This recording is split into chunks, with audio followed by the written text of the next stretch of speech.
This world existed before I brought you into it, Hazel Flood. Remember that next time you go around thinking you know everything. Powerful words to set the stage for South of Midnight's emotionally driven story about a southern town's deep-seated wounds and the track star Hazel who's destined to heal them. In this action-adventure narrative developed by Compulsion Games, folktales aren't just stories told around the bonfire. They're right in your backyard. Get out of here, you damn boo hag! Boo what? Yeah, I saw you jumping through the air back there. Ain't no one but a boo hag can do that. They ain't gonna steal my soul while I sleep. Hurricanes bring chaos, yet also pave the way for rebirth. In Hazel's case, her mother and home were ripped away from her by roaring waters in the worst hurricane she ever experienced. As Hazel frantically tries to save her mother from chaos's grasp, she is reborn as a weaver, a person who possesses the power to heal the land of trauma formed from past generations.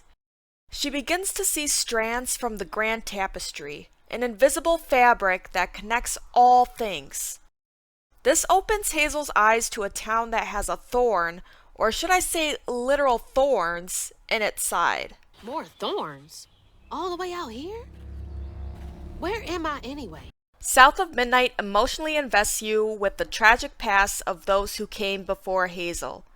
With rich storytelling, it effortlessly pulls you into its world of dark southern folklore.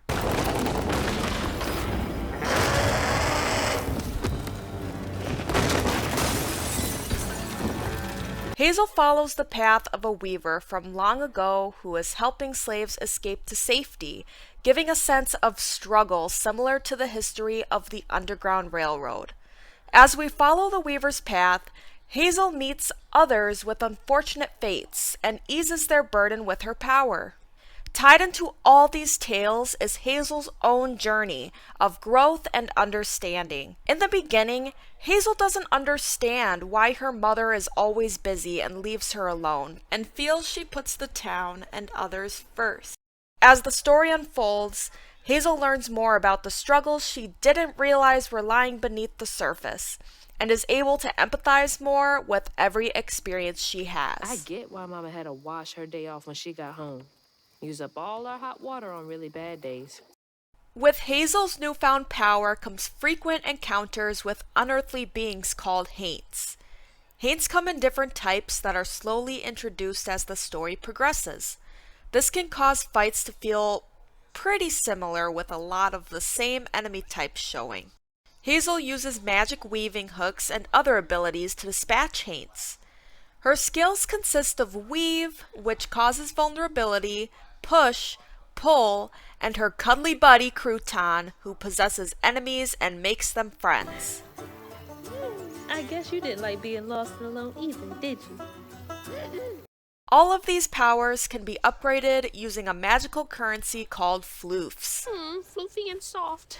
adding damage or special characteristics to the skills. The skill tree also offers other skills like an AoE blast and ground slam. I felt skills could have benefited from some kind of combo system to help spice up the combat. Despite this, watching enemies beat on each other, setting off weave blasts, and finishing off enemies made for an enjoyable experience.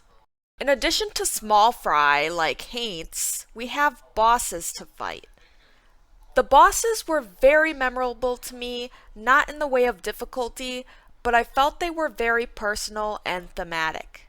Boss movesets were pretty basic and didn't pose much of a challenge even on the highest difficulty. Some zones also didn't have a boss fight, which left me wanting for a fight that never came. In the end, the fights are sprinkled in to add to the experience of the compelling narrative the game tells. There is even an option to play the game without any combat at all if that's your style. Though South of Midnight is a linear experience, it gives you plenty of opportunities to go off the beaten path. This is where its platforming mechanics shine as you jump, swing, climb, and wall run to collect notes, floofs, and health upgrades. I loved collecting the notes since it helped me learn more about the people and town's past. Something that did disappoint me was the lack of backtracking at some points. I remember I swung across a river only to be unable to go back across and sadly didn't get the note I missed.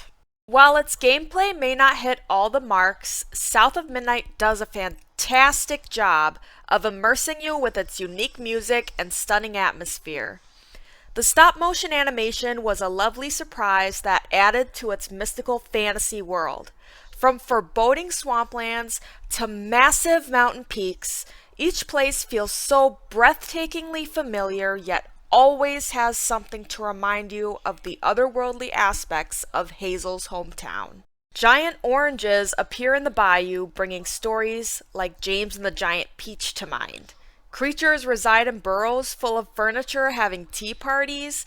Oh, and Hazel travels with a giant talking fish. A talking fish? Nope. Ain't no way. Along with its breathtaking visuals, every song in South of Midnight is unique and tailored to the narrative. Alright, let's get into the nitty-gritty. I played South of Midnight on Xbox Series S, and for the most part, the game performed fairly well.